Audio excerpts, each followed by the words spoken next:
here with Officer Kiefer and Mr. Art Hicks. Gentlemen, thank you for being here. Thank you for being a part of our community. We're talking today about a very important topic, this idea of marginalization. The idea that people or people groups can kind of be looked at peripheral or less than.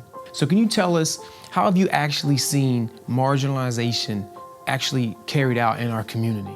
Well, let me start off by saying that we all marginalize other people, whether you know that or not.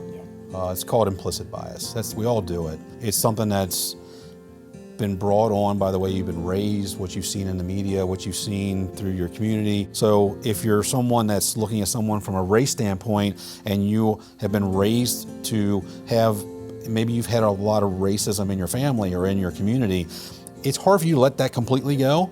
You're still gonna carry that, even if you don't believe that overtly, you're still gonna carry racist kind of thoughts. I know I'm not a racist, but do I carry that with me? I know that I do. I've admitted to myself that I know that I do because of my upbringing, because of what I've watched in movies and seen on TV and the news and all that stuff. What I've learned in my career is that I've had to accept that I think like that sometimes, and it's how you act on those thoughts and trying to fight through those implicit biases when you look at people. And it's made me a better police officer, because now when I approach people, individuals, I try to understand where they're coming from a little better than what I did before. It's easy to marginalize if you've never had that experience. And I think we're more likely, as human beings, we're more likely to marginalize people that we don't know, don't understand, or don't relate to. If you've never been homeless, you don't relate to that. But it's not just the homelessness, I think any type of economic deprivation, if you haven't experienced it, it's easy to tag another person. Well, why don't they get a job, or why don't they go to school, or whatever the why don't is. I think our society is made up of people that don't share a lot of experiences. If we're not exposed to certain things, we sort of build a fence, create a fear or phobia, whatever it happens to be. I have to take the initiative to become exposed to whatever predetermined ideas I have. And if I don't have that exposure, it's easy to conclude that this person doesn't fit my menu of expectations. You know, the American pastime is probably not baseball. It's probably debating, arguing, disagreeing, and maybe even rage. Maybe it's part of our challenge right now. We live in a nation, in a culture that's consumed with rage, and we have a responsibility to get angry about a lot of things. In fact, we're encouraged and we're told you should get angry about these things. There's a really long list of things. It probably is wearing you out to keep up with all the things you should be upset about. And so, how do we debate? Kind of just thought, how many times have we seen panels where people come together and they argue and they debate? Maybe this looks a little bit like one of those political debate stages, and you've seen it, right? And here is the challenge with the way we debate in our modern era, meaning in today's culture. We don't just disagree, and we don't really acknowledge the fact that you have the right to differences of opinion. See, that's the American thing, right? Because you have a right to freedom of speech. You have a right and a freedom to think different and speak different. You have a right to your own views, and you can vote those views. But no, that's not what we do anymore. We don't acknowledge that people have a right to disagree or to have a difference of opinion. When we debate, we demonize. And because we demonize, we dehumanize. Let me be really clear. See, when we demonize, what we're doing is we're saying, it's not just that you have a different idea that I disagree with. It's that your idea is bad and wrong, therefore you should be destroyed for it. If you don't agree with me, then you must hate me, and hateful people must be eliminated. So we dehumanize them by turning people we don't acknowledge them as people, we lump them into categories and groups of people that are repulsive, deserving to be destroyed. And where does that leave us as a society and as a culture. Do I need to take a moment so you guys can breathe? Because I'm thinking even those of you that are in our other campuses right now, you're like, I can't believe we're going there. Like, are we really gonna do this today? Yes, we are. So here's the thing, let me lighten the mood for a moment. The reality is we all become acutely aware that there are barriers between us and others. Some of those barriers are small, and they grow the more different you are from those around you. So a couple years ago, I was on my bike, and it got flat tire, actually not just one flat tire, 2 flat tires. And so I was walking down the street in the rain with my bike, I had those bike shoes on, so I'm like, click, click, click, click, click, click, several miles from home, and no one would stop to help me. And I get it, right? You're driving a Prius and you see a guy on a bike. Number one, I get it. You're probably not at a place where you should pull over and help me. I get it. You probably can't even pick up my bike. But I'm kidding. I'm just being stupid. I know. But the truth is, right, like several pickup trucks went by. And I'm like, come on, man, I could have thrown my bike in the back of your truck. But then, I get it. Like I'm wearing bike pants. And the guy in the pickup truck's like, I ain't going anywhere near that dude. But you see what I'm saying? Like quickly, if you drove by me, there'd have been reasons why you wouldn't have pulled over. Because no one pulled over. I walked several miles in the rain with 2 flat tires on my bike. And recently, I was driving with all the kids in the car, and I ran out of gas. Yeah, I'm one of those dads. Laura was not with us. If she was with us, we wouldn't have run out of gas. But I ran out of gas. And at that point, I really didn't care what people thought of me. I needed help.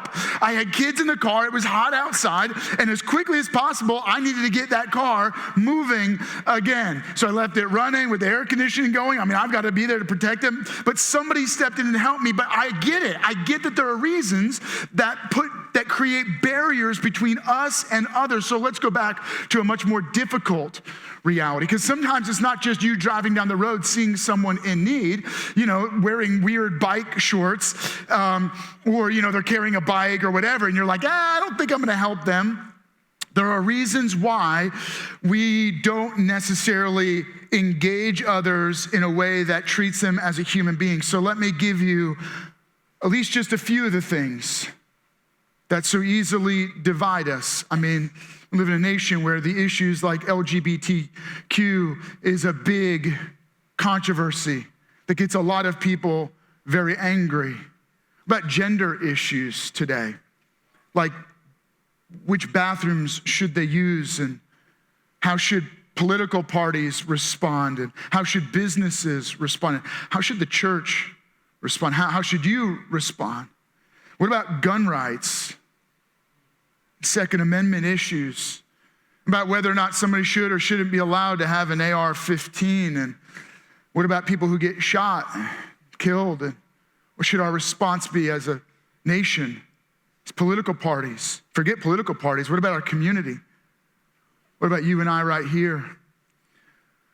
What all kinds of other issues that just tear our nation and our cities apart, like racism, and other kinds of marginalization that have nothing to do with race, just how we view the immigrant or the refugee or those that are less fortunate, or someone sitting on the street corner holding up a little cardboard sign that says homeless.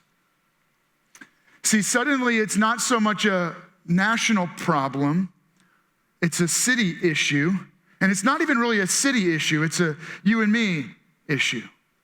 Right? Because these are things that you and I deal with in our own relationships. I mean, when you have a family meal, when you get together with your family members, this is an issue. You don't even know how to talk about this stuff. Some of you literally can't meet with family members because you can't talk about this stuff without it becoming World War III. It's certainly a workplace issue. It's certainly a classmates crisis. And what it does is it tears our cities apart. It's certainly tearing apart Hagerstown, and it's tearing apart Chambersburg. It's tearing apart this region. But it doesn't just tear a city apart, it tears city streets and homes.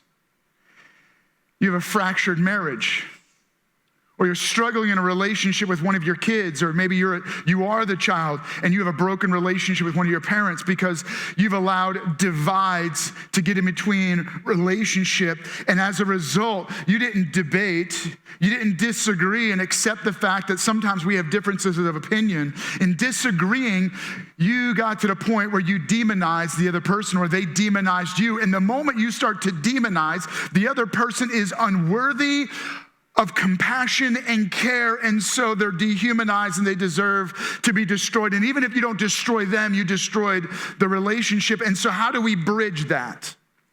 Is it even possible to overcome these barriers and these divides that get in between us and others in our homes, in our communities, in our city?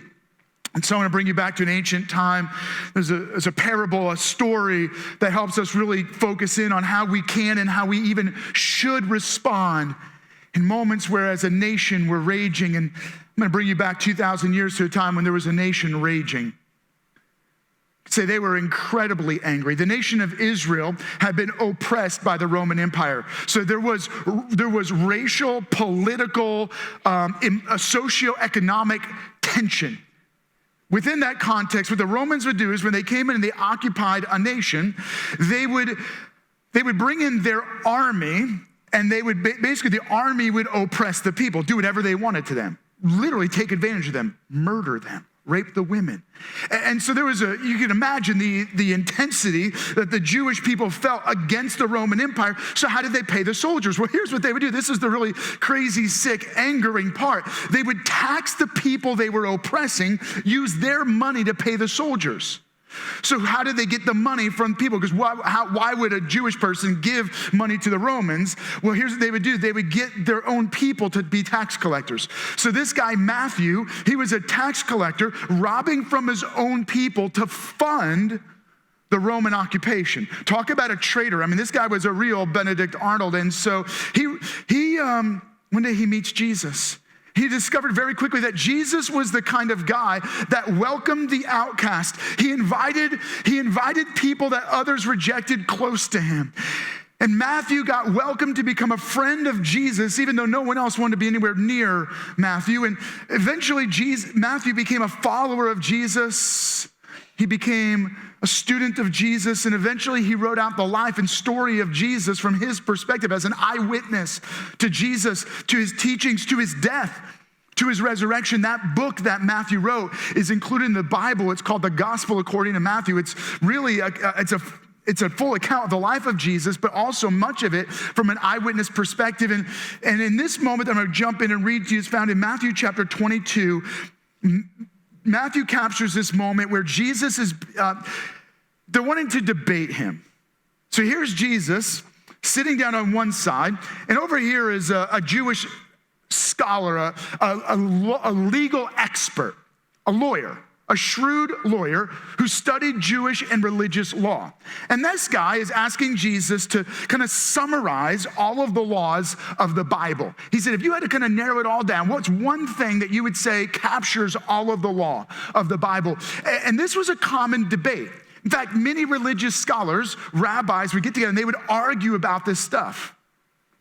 And so here's Jesus' answer. Matthew chapter 22, we're going to jump in. Love the Lord your God with all of your heart, with all your soul, with all of your mind. In fact, so this answer is actually, many of the most well-known scholars in Jesus' time would have answered that question the same way. They would have said, if you want to capture all of the law of the Bible, don't forget, at that time, we call it the Old Testament, but that was the only Bible they had. And so he said, if you want to summarize all of the Bible into one statement, it would be this: love God. But Jesus doesn't stop there. This is the first and greatest commandment, he explains. The second is he goes, let me give you a freebie. You wanted the answer? Love God. He goes, but let me make it really practical for you. If you want number two, because I know that your mind's probably going there, let me just tell you what it is. Love your neighbor as yourself. All of the law and the prophets hang on these two commands. You could literally summarize the entire Bible, particularly if you want to look at the Old Testament of the Bible. He goes, you could summarize it with these two statements: love God and love your neighbor as yourself. Imagine that. Imagine Jesus sitting on the chair, someone wanting to debate him, but more than debate him, they don't just want to disagree or argue. They're looking to demonize Jesus. They're looking to dehumanize him. In fact, a couple years from this moment, they're going to so dehumanize Jesus, they're going to use their arguments against him to murder him.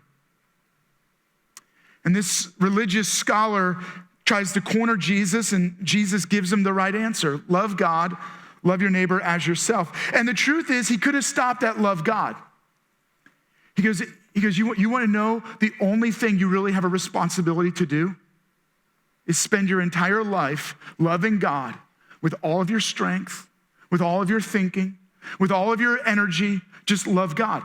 Why? Because if you love God, you will love others. You will do what's right. You will hate what's evil, and you'll love what's good. He goes, you'll live the right kind of life if you just simply love God. He goes, but many of you are going to miss that. So let me give you the freebie. The way that works in relationship with each other is you have to actually love your neighbor as yourself. Imagine that. Imagine it really was that simple. Not that easy, but that simple. That if you want to boil down all that you and I have to do would be to love God with everything we've got, and then to love your neighbor as yourself. And our challenge is this: we learn these things, we're just not really good at doing these things. In fact, there's a lot of people that claim to know Jesus, they just don't act like Jesus. In fact, it's one of the challenges within the church today, is we have a lot of people who know a lot of things. They can quote Bible verses. They just don't look at all like Jesus looked. And they don't act like Jesus acted, and they still call themselves Christians. But you're not a Christian because you know something Jesus taught, but you live the way Jesus lived. And so the challenge we have, the takeaway, is it possible that there is a radical experiment that Jesus was offering in a nation that was under Roman oppression, where their neighbors were being beaten and abused, where another neighbor is a tax collector robbing them blind to fund the Roman occupation? Is it possible that this radical experiment that Jesus offered could really be the answer to the problems in our communities today? Well, here is the takeaway. At the very least, let me give you the challenge, the big idea, the statement that you and I need to apply to our life. It's simply be a good neighbor. Now, this is not brought to you by any insurance company. I know you're thinking that, so I figured I may as well just say it. But no, I thought there's something really practical to this. You and I, if you want to know the answer to the divisions, to the marginalization, to the rage in our nation, it's that we are invited and challenged by Jesus to be a good neighbor. And interestingly, not just invited, but commanded. He said, this is the law. You want to summarize all the laws of God? Love God, love your neighbor as yourself. And so the challenge is to be a good neighbor. And if it was really that simple, if me standing on the stage and bringing this message to you at each of our campuses, if the answer was simply to tell you to be a good neighbor, 2,000 years ago, the world would have begun to heal. So why is it that we're probably raging worse than we ever have? It's not because people don't know to be a good neighbor. It's that we're doing the same thing the guy sitting in the chair next to Jesus, debating him, did. See, what the lawyer did, the slick lawyer, what he tried to do was get himself off the hook of a command that he already knew was true. He read the same Bible Jesus did.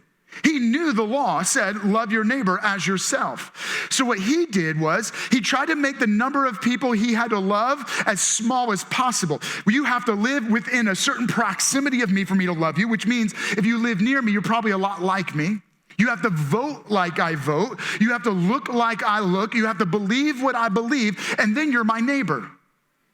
And so what the lawyer did here is he said, well, then who really is my neighbor? What he was really trying to get out of Jesus was, Jesus, help me so that I don't have to really love anyone. I just have to love the people I like to love.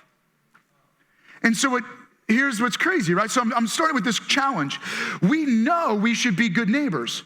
We just aren't good neighbors because what we've done is we've limited the number of neighbors we actually have to believe are our neighbor. We just lump it into people that we like to love. And so Jesus is talking with this guy, and he discovers that there's a problem. The reason why we aren't good neighbors is not because we don't know it, but because we don't want to. And the reason we don't want to is because we're willing to allow divides between us, because there's a divide between us and God. See, the problem with us this way is that we have a problem with God. We feel divided from relationship with God. The reason is because we have a spiritual divide, a giant chasm that separates you and I from God himself. And God didn't start it, even though God's standards are really high. In fact, here is a challenge that you and I face, right? Our culture, this is how we think. We go, if you don't agree with me, then you must hate me. Pick any issue that we currently have as a major problem in our nation. If you don't agree with this, then you must hate those people. And then the other side goes like this. They go, well, if you don't hate them, then you must be compromising. And so I'm going to bring you to how God views us. God's standards are impossible. In fact, his standards are so high that no one could ever meet them. Why can't we meet the standards of God? Because we all have sin in our lives. Sin is this instinct to push away from God and do what we want. We go our own direction. We ignore God and we go about doing the things we want to do. We make the decisions we want to make, driven by the desires we have because of sin. We want what we want, and so we ignore God and we go our own way. Sin wrecks our relationship with God, and it leads us toward a life of ruin, forever ruin. And because we have a divided relationship with God, where we don't know God, we have a broken relationship with others. And so God, who has an impossibly high standard, his standard is no sin. But then we all sin. Here's the first statement, make sure to help you understand our relationship with God. The reality is, every one of us are far worse than we could have possibly imagined. None of us are good enough. None of us deserve God's love. None of us deserve God's compassion. We all are broken, messed up. We all fit into the camp of we don't meet the standards of God. So loving God, we're not very good at that. And since we don't love God, it's impossible to love our neighbor. And so then we create divides and cluster people into groups that we justify why we don't have to love them. And so the reason we don't love others well is because we don't love God. And so God came to rescue us. Well, how did God do that? Let me jump back into the story for a moment to help you kind of capture this story. So Jesus, this lawyer, he asks this question. He goes, well, then who is my neighbor? And Jesus tells a story in order to illustrate the point. And so we're jumping back in it. The story is also written by a guy named Luke, where the story was told to him. And so Luke also captures the story in his gospel. And so we're going to continue reading. In reply, Jesus said, a man was going down from Jerusalem to Jericho when he was attacked by robbers. They stripped him of his clothes. They beat him and went away, leaving him half dead. A priest, good luck, priest was coming along, happened to be going down the same road, and when he saw the man, he passed by on the other side. So to a Levite. A Levite was somebody who worked in the church, in the local synagogue. And when he came to the place and saw the man, he passed by on the other side. But a Samaritan, it says, as he traveled, came where the man was, and when he saw him, he took pity on him. So let me unpack this for a moment, make sure you don't miss it. Because the first thing you notice here, so Jesus tells this story about a man who's beaten and bloodied. It seems like when you saw him that he is dead. And if you were to put yourself in this story, the first person you would put yourself in is you're the man bloodied and beaten. You and I, we've been beaten by sin and we're left for dead. And God came to our rescue.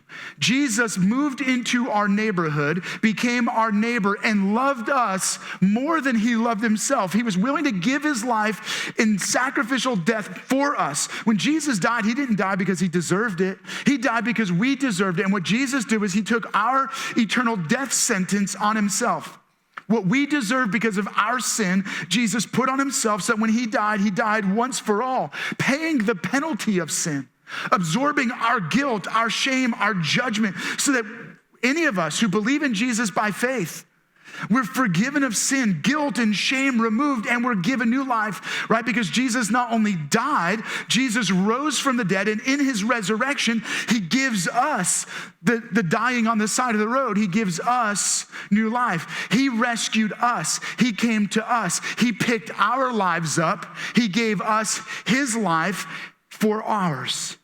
He rose from the dead and gave us victory over sin, over death, and over eternal judgment. So when you and I believe in Jesus by faith, here's what we believe: that every one of us are far worse than we could have ever imagined, but far more loved than we could dare to dream. You are more loved than you ever could realize. See, God doesn't argue like you and I. We say if you don't like those people, meaning if you disagree with the way they live, then you must hate them. God says, no, I can say that the way they're living is wrong because I have a standard that is so high that they can't meet it. And yet I don't hate them, I can love them. In fact, I love them so much that I was willing to die for them. See, God is looking at us saying, you are far worse than you ever could realize, but far more love than you could dare to dream. And then he gives that to us. See, when you and I believe in Jesus by faith, we're not only forgiven and given new life, God's Spirit enters into our spirit. And when we have God's Spirit, we're invited both to love God and love our neighbors. Well, what does it look like then to love our neighbors? So jumping back into the story, right? But a Samaritan coming along as he traveled came where the man was, and when he saw him, he took pity on him, right? So that's kind of the capturing of the story. And the point of this is that in order for us to be a good neighbor, we just have to notice the needs. It's really important. In the story Jesus is telling, he's making this point that there was this man, probably a Jewish man, on his way from Jerusalem to Jericho, and he got attacked by robbers and beaten. A Samaritan man comes to his rescue. Not the priest, not the Levite, not the religious people, not the good, God-fearing individuals, but a Samaritan. If you've heard me talk about this in other sermons, you'll notice the Samaritans were the outcasts. They were the underprivileged. They were the rejected. They were the marginalized. So Jesus is doing a really cool play on he's using some irony here to make a point. He goes, the Samaritan saw a Jewish man beaten, and it seemed that he was dead, and he went to his rescue. Why would the priest and the Levite not? Well, if the priest or the Levite touched the man and he was actually dead, it would have made them religiously unclean. They would have been disqualified from doing their job for about a week. So they, because of their religion, didn't help the man. It's amazing how many people, in the name of religion, don't actually do the very things that Jesus called us to do. And so he makes this point that the Samaritan is really the hero of the story. The one who is the outcast becomes a neighbor. He helps. And so what is the first thing you and I need to recognize? If we're going to be a good neighbor, it means we have to notice the needs around us. It means we have to actually, dare I say it, see people as people. Not as a problem, not as an argument, not as a political issue.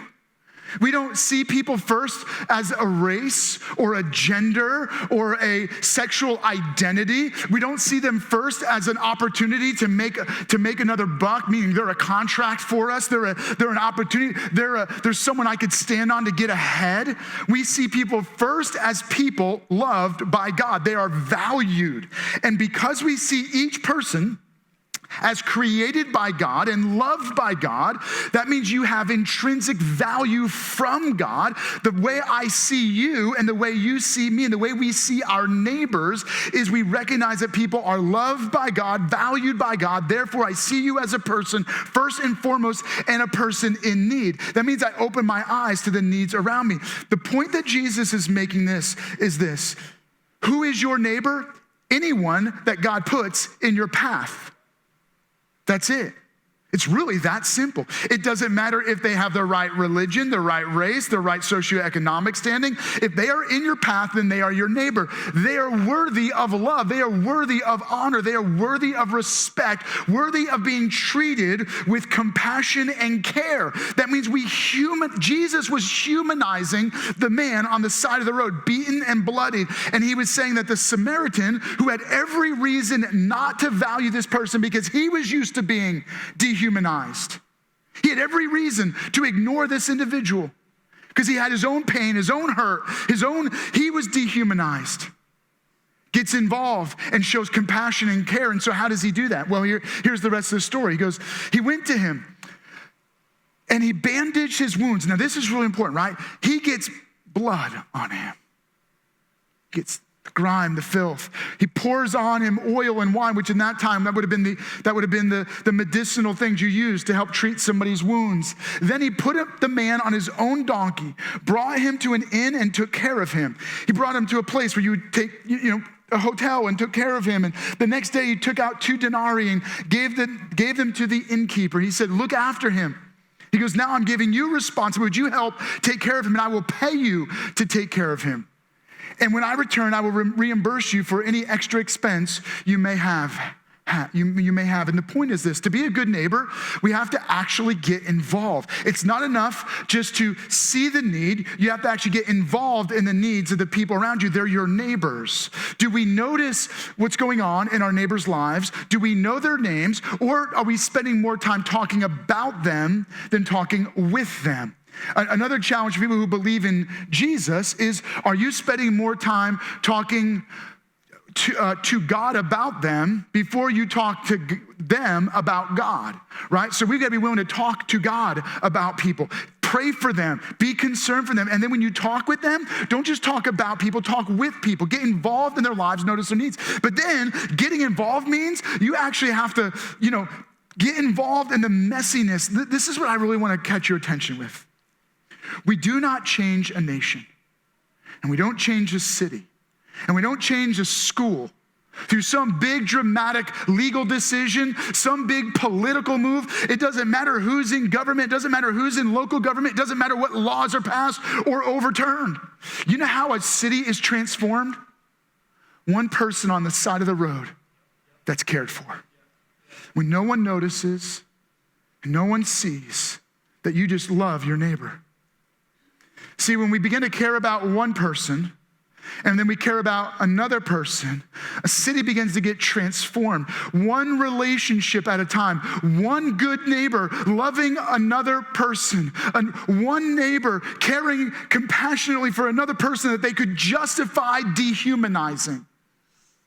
Jesus was making a radical point that it means you getting intimately involved in their lives. It means you lifting their lives. It means you sacrifice when the person you're sacrificing for doesn't even appreciate it. It means that you serve them even if they'll never say thank you. It means you give to them even if they never acknowledge that you gave to them. Because this guy, he puts him in a hotel. He cares for him. He bandages him. He tells the innkeeper, I'm going to return and I'll pay for the difference. He might return and that guy might already be gone, never even knowing his name. Jesus is saying we love people, we neighbor people, we get involved in their lives, we know their names. Here's what happens. Then it's no longer a number. It's a name. It's no longer a statistic. It's a story. It's a story of someone you care intimately about. And here's what that looks like. So then Jesus asks the challenging question. He goes, which of these 3 do you think was a neighbor? The priest, the Levite, or the Samaritan? To the man who fell in the hands of the robbers. The expert in the law replied, the one who had mercy on him. And Jesus told him, go and do likewise. So our responsibility is, do we genuinely neighbor those that God has put in our path? Do we see the needs around us? Do we see people as people? And then do we get intimately involved in their lives enough that we can actually help them out of their crisis? Are we willing to serve those that will never appreciate it, give to those who will never notice, and sacrifice even though they'll never understand how much it cost us? See, this begins to change how we live. In fact, in the video we put together to really challenge us in how we tackle these issues as a city, we asked the chief and Art if they would just talk a little bit more about that. So check this out. How do we cross the line from, hey, over here in my little world, looking at everybody else's, how do I cross over into the exposure world of understanding another lifestyle, another kind of person, so that I can now tear down these walls of marginalization? What's some tangible ways we can actually do it? Number one, you have to grow yourself. You have to grow yourself. And number two, I think the slightest thing will make a difference in someone's life. Specifically, it'll make a difference in my life, because it's easier to make the second step if I make the first step. But the first hurdle is, can I grow beyond my own limitation? That's what I have to do. The easiest way is to do what we're doing right here. You've got to communicate with people. He's going to be African American no matter what, so I'm not going to go, hey, well, why are you African American? Pretty sure it's going to stay that way. It's going to stay that way. But I want to know about Art Hicks. Hey, tell me about yourself. What are you about? What's your life like? And where did you come from? What were your life experiences? Because really, it's about the person, not what got them there, which breaks down those walls. You've got to be willing to look at yourself and accept that you do think a certain way and that it's normal. It's normal. We all do. It doesn't make you a bad person. It's when you don't take that understanding of yourself and make that change in a positive way towards the people that you're marginalizing or that you could be helping to marginalize. That's the harm. Get to know one person. Get to know them on a much deeper level, and that will break down a lot of that other walls for you. You're still going to carry a lot of that around with you, but at least you can say, I now have an understanding. The things that I heard my whole childhood, my whole young adulthood by family, friends, community is not true. Because I know this person, and that can't be true anymore. Gentlemen, once again, thank you. Thank you so much for being a part of this, and thank you for not only watching, but maybe being willing to get involved. Thank you for being for our city, for its people. We realize that issues like the divides that can happen in a city between, say, police and those that have grown up in an urban context where they feel like the police are constantly mistreating them. Well, in a city like ours, is it possible to bring the police and those that feel marginalized together? Yes. But here's the deal. It's not going to begin just because we say, love your neighbor. You don't get to bark at people to love your neighbor. See, God didn't just tell us to love him. God came to us and he loved us first. See, God demonstrated love to us. He lavished his love on us. Then he invited us into his love. Once we receive his love, then he says, love God. You love me. But when you love me, then you begin to love your neighbor. You begin to love neighbors that look different than you, that act different than you, that believe different than you. And when you and I begin to love our neighbor, we become good neighbors. Every little act of compassion, every little act of concern, every act of even noticing someone, even every act of praying for them, act of lifting someone up, act of cheering for them, act of giving, act of lifting, whatever each step is, will begin to transform our neighborhoods, our homes, our classrooms, our workplaces, a city, right? The city is changed through little anonymous, unnoticed acts where we are good neighbors. So I want to challenge you. I'm going to invite you to do something a little different today. I'm going to invite you, would you stand with me right now? At each of our campuses, you're in Chambersburg, you're at the cinemas, you're right here at Wilson, or Classic. I'm going to invite you to stand with us right now. We're going to take a moment. I'm going to pray. But here's the thing, right? First thing you and I might need is we might need to receive love from God. If that's where you're at right now, then don't you worry about your neighbors. You just receive the love of God, believing in Jesus by faith, believing that he forgives you and gives you new life. But I believe there's probably someone in your life you need to begin to be a good neighbor to. And so I'm going to challenge you. How can you make a commitment right now to be a good neighbor? So we're going to pray, and if you feel comfortable, you're not forced to do this, but if you feel comfortable doing this, why don't you take the hands of somebody next to you? I know at different campuses, maybe you're far away from each other, but I want to challenge you, just reach out, grab the hands of the person next to you. If you're new with us, you don't have to worry about this, but if you feel comfortable, just take the hands. I'm going to sneak in here. Is that all right? Can I do this?